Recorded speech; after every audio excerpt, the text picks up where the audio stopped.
नमस्कार, आदाब, स्वागत है आप सभी का। आप देख रहे हैं टीएस न्यूज चैनल। वक्त हो चुका है दिन भर की ताज़ा और बड़ी खबरों की ओर रुख करने का, तो शुरुआत करते हैं सुर्खियों के साथ।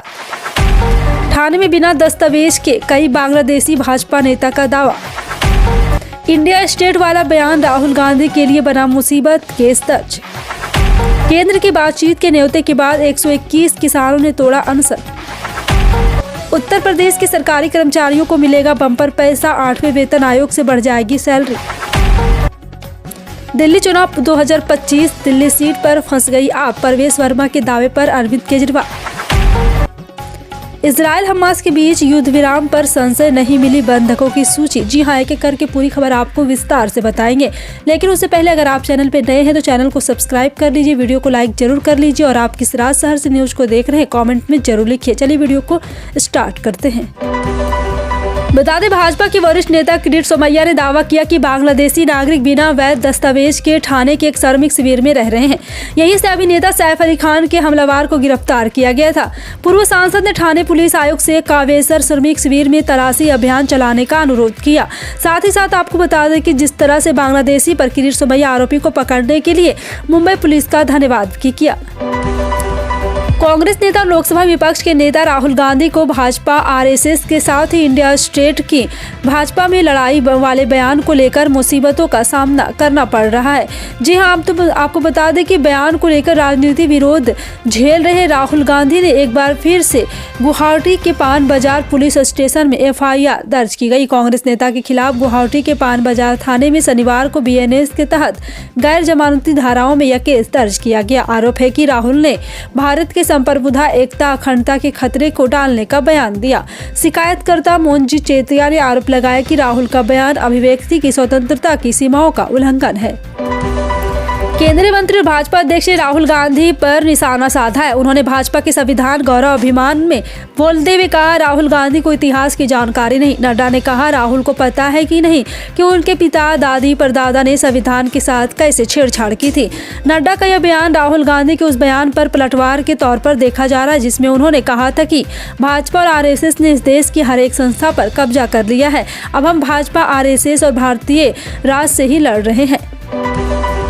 अभिनेता सैफ अली खान पर हमले के मामले में केंद्रीय और महाराष्ट्र सरकार को घेरा जा रहा है। इस मामले में बांग्लादेशी और रोहिंग्या का एंगल भी सामने आया है। अभिनेता पर हमलावर करने वाले आरोपी बांग्लादेशी है। इसे लेकर महाराष्ट्र विपक्षी दलों के नेताओं ने राज्य की कानून व्यवस्था पर सवाल उठाने लगे हैं। उन्होंने बताया कि राज्य में कानून व्यवस्था ध्वस्त हो चुकी है। विपक्ष के इस आरोपों का राकंपा प्रमुख और महाराष्ट्र के उप मुख्यमंत्री अजित पवार ने पलटवार किया। किसान नेता जगजीत सिंह डल्लेवाल 50 दिन से ज्यादा वक्त में अनशन पर हैं। उनके समर्थन में खनौरी बॉर्डर पर अनशन कर रहे 121 किसानों ने अपना अनिश्चितकालीन हड़ताल रविवार को वापस लिया। दरअसल जगजीत सिंह डल्लेवाल मेडिकल सहायता के लिए तैयार हो गए, जिसके बाद किसानों ने अपना अनशन तोड़ा।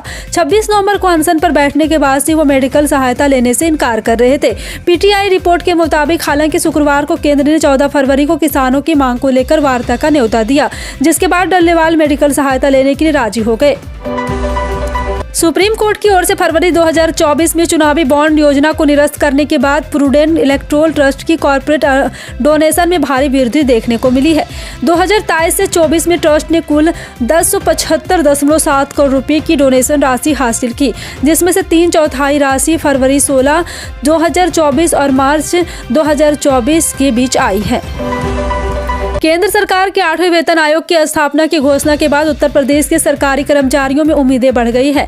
यह आयोग 2026 में अपनी रिपोर्ट सरकार को सौंप सकता है, जिसके बाद उत्तर प्रदेश के लगभग 8 लाख सरकारी कर्मचारी और 4 लाख पेंशन भोगी को इस योजना का लाभ मिलने की संभावना है।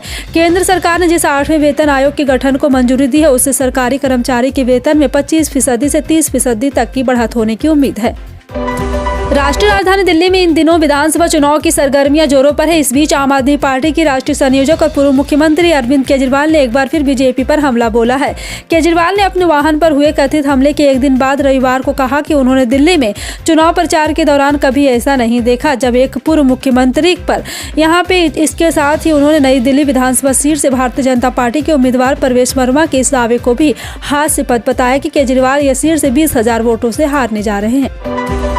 मुंबई पुलिस ने रविवार तड़के बॉलीवुड स्टार सैफ अली खान पर चाकू में वार करने वाले हमलावर को पकड़ लिया। पुलिस ने आरोपी को थाने से गिरफ्तार किया। पुलिस ने बताया कि आरोपी 6 महीने पहले ही बांग्लादेश से मुंबई आया था। मुंबई पुलिस ने कहा कि आरोपी की पहचान मोहम्मद शरीफुल इस्लाम शहजाद के रूप में हुई। पुलिस ने पुष्टि की है कि हमलावर बांग्लादेश में घुसपैठ कर भारत आया था। हमलावर 6 महीने पहले ही बांग्लादेश से मुंबई आया था। वह यहाँ आकर एक होटल में काम कर रहा था।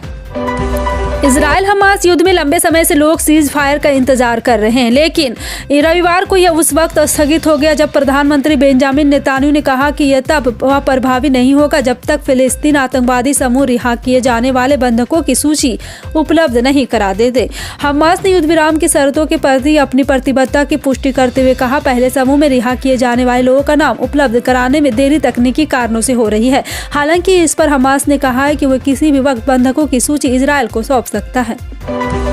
कांग्रेस सांसद और लोकसभा विपक्ष के नेता राहुल गांधी के खिलाफ गुवाहाटी के पान बाजार पुलिस स्टेशन में शनिवार को एफआईआर दर्ज की गई है।